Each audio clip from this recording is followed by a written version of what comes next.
विक्रम रंधावा का भी धन्यवाद करते हैं जिन्होंने इस मुद्दे को उठाया और सरकार को जगाने का काम किया।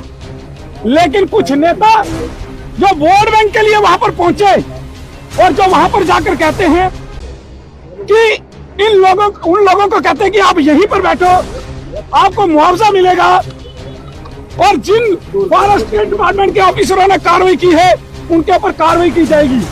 मैं उन नेताओं को कहना चाहता हूं, मैं उस मंत्री को कहना चाहता हूं कि अगर किसी भी मुलाजिम के ऊपर कोई भी कार्रवाई करने की कोशिश की गई और आज वहां पर जाकर एक कम्युनिटी को सपोर्ट करने का काम जो है यह मंत्री कर रहा है, उसके अलावा कांग्रेस के कुछ नेता वहां पर गए और वो इस कार्रवाई को भेदपूर्ण कार्रवाई बता रहे हैं। भाई जो सरकारी जमीन पे कब्जा करेगा सरकार उसको हटाएगी। मैं फॉरेस्ट डिपार्टमेंट के लिए कहूंगा देर आए दुरुस्त आए। अच्छी कार्रवाई है कि जिस प्रकार से सरकारी लैंड के ऊपर कई लोगों ने एंक्रोचमेंट की है उसको छुड़ाने का काम और तकरीबन 40 से ज्यादा घरों को जो है तोड़ने का काम जो है फॉरेस्ट डिपार्टमेंट ने किया है। हम उसको अप्रिशिएट करते हैं और एक अच्छा कदम जो है फॉरेस्ट डिपार्टमेंट की ओर से मानते हैं। हम विक्रम रंधावा का भी धन्यवाद करते हैं जिन्होंने इस मुद्दे को उठाया और सरकार को जगाने का काम किया।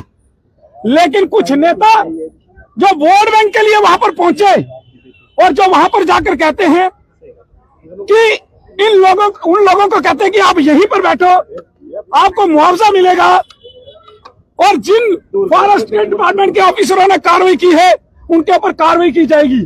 मैं उन नेताओं को कहना चाहता हूं, मैं उस मंत्री को कहना चाहता हूं कि अगर किसी भी मुलाजिम के ऊपर कोई भी कार्रवाई करने की कोशिश की गई तो हम उस मंत्री की ईंट से ईंट बजाने का काम करेंगे। यह मंत्री हमेशा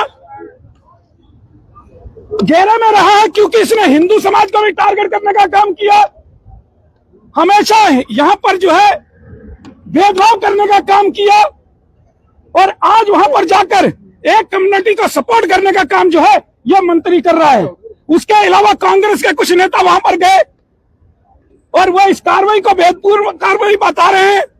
भाई जो सरकारी जमीन पे कब्जा करेगा सरकार उसको हटाएगी क्योंकि वह जमीन सरकार की है और सरकार उसको लेगी।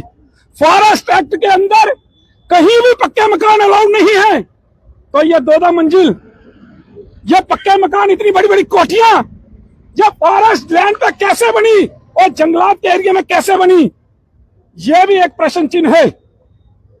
और उसके अलावा जो फोटो वायरल हो रहे हैं उनके घरों के बाद इतनी महंगी महंगी गाड़ियां हैं। अरे ये गरीब लोग नहीं, ये सरकारी जमीनों के ऊपर कब्जे करके वहां पर बैठे हैं और ये पैसे वाले लोग हैं, गरीब नहीं है कहीं भी। जिस प्रकार से गाड़ियों के फोटो सामने नजर आ रहे हैं, जिस प्रकार के मकान देखे गए हैं, यहाँ पर आम आदमी एक कमरा नहीं बना सकता शहर के अंदर, और ये लोग इतनी बड़ी बड़ी कोठियां बनाकर बैठे हैं वो भी सरकारी जमीन के अंदर।